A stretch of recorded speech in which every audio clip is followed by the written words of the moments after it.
आप देख रहे हैं अल्फा डिफेंस हिंदी में आपका स्वागत है। आज के इस वीडियो में हम लोग बात करेंगे डिफेंस एक्सपो से आई कुछ इन्फॉर्मेशन के बारे में।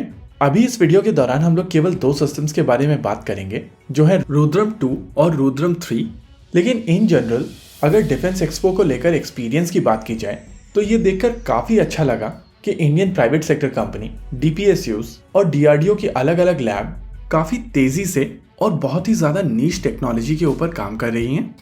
और डिफेंस एक्सपो जाने के बाद में आपको पता चलता है कि इन सभी चीज़ों को बनाने में कितना एफर्ट जाता है। अगर मैं अपने पर्सनल एक्सपीरियंस की बात करूं तो 5 ऐसे सेगमेंट्स हैं जहां पर पिछले कुछ समय में काफ़ी एक्सटेंसिव काम हुआ है, और ये सिस्टम है small arms, missile systems, radars, drones और हॉविट्जर्स। देखिए, जब चेन्नई में डिफेंस एक्सपो हुआ था तो उस समय सबसे ज़्यादा हॉविट्जर्स दिखाई गई थी, और एक तरीके से कहा जा सकता है कि उस पॉइंट ऑफ टाइम पर डिफेंस एक्सपो की जो हाईलाइट थी वो यही हॉविट्जर्स थी, चाहे वो एटैक्स हो, धनुष हो, भारत 52 हो, या उस समय ऑर्डिनेंस फैक्ट्री बोर्ड द्वारा बनाई जाने वाली माउंटेड गन सिस्टम हो। वहीं पर जब डिफेंस एक्सपो लखनऊ गया था तब उसकी हाईलाइट स्मॉल आर्म्स थे, चाहे वो SSS डिफेंस की तरफ से हो, आस्ट्रा डिफेंस की तरफ से हो, PLR सिस्टम की तरफ से हो, ऑर्डिनेंस फैक्ट्री बोर्ड की तरफ से हो, या दूसरी कंपनीज की तरफ से हो। इस बार मेरे हिसाब से डिफेंस एक्सपो का जो मेन हाईलाइट रहा है वो ड्रोन सिस्टम्स हैं, चाहे वो लैंड बेस्ड हो, अनमैन्ड एरियल व्हीकल्स हो, अंडर वाटर व्हीकल्स हो, या फिर सरफेस वेसल्स हो। अगर छोटे UAVs की बात की जाए तो बहुत सारी प्राइवेट सेक्टर कंपनीज और DPSUs भी इस समय अपने अपने ड्रोन्स बना रही हैं। एंटी ड्रोन सिस्टम्स भी काफी जमकर मार्केट में आ चुके हैं। कई सारी कंपनीज की तरफ से अनमैन्ड लैंड व्हीकल्स ऑफर किए गए हैं। वहीं पर अगर सागर डिफेंस की बात की जाए तो उनके अनमैन्ड सरफेस वेसल्स और unmanned under water vehicles Ahmedabad में साबरमती रिवर के ऊपर दिखाई दिए थे। इनफैक्ट 5G कम्युनिकेशन के साथ में इन बोट्स को कंट्रोल किया जा रहा था। एनीवेज, ये मेरा पॉइंट ऑफ व्यू है। आप अपना पॉइंट ऑफ व्यू हमें कमेंट सेक्शन में बताइए। अब बात करते हैं इस डिफेंस एक्सपो के दौरान अनवील की गई 2 मिसाइल सिस्टम्स के बारे में, यानी कि रुद्रम 2 और रुद्रम 3 के बारे में। इन दोनों ही मिसाइल सिस्टम्स को लेकर हम लोग काफी पहले से स्पेकुलेशंस लगा रहे थे, और आपको ये जानकर खुशी होगी कि हम लोगों की तरफ से जो भी चीजें स्पेकुलेट की गई थी वो एक्यूरेट निकली हैं। देखिए, रुद्रम 2 2 वेरिएंट में आएगी, एक एंटी रेडिएशन रोल में और दूसरी ग्राउंड अटैक रोल में। जैसा कि हम लोग पहले भी कह रहे थे कि रुद्रम 2 A और B वेरिएंट में आ सकती है, उस चीज को लेकर यहाँ पर कंफर्मेशन मिल चुकी है।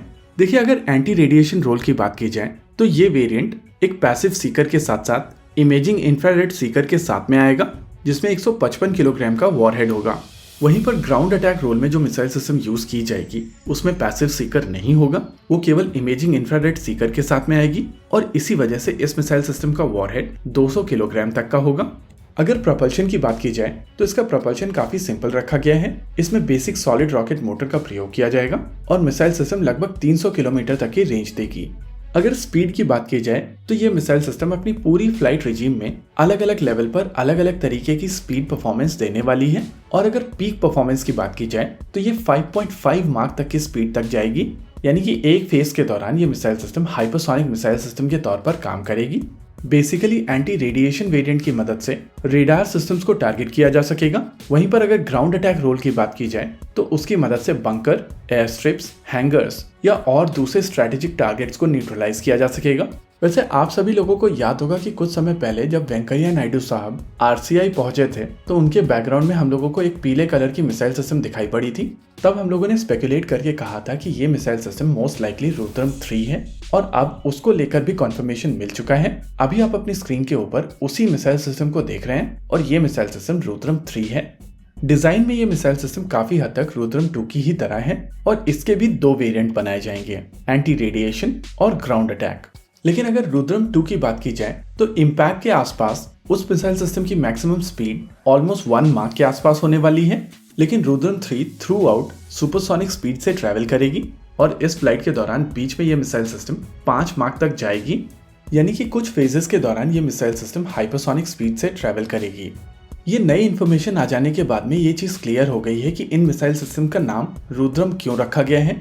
देखिए, next generation anti radiation missile system को रुद्रम 1 कहा जाता है, और ये मिसाइल सिस्टम भी डुअल मोड में ऑपरेट कर सकती है।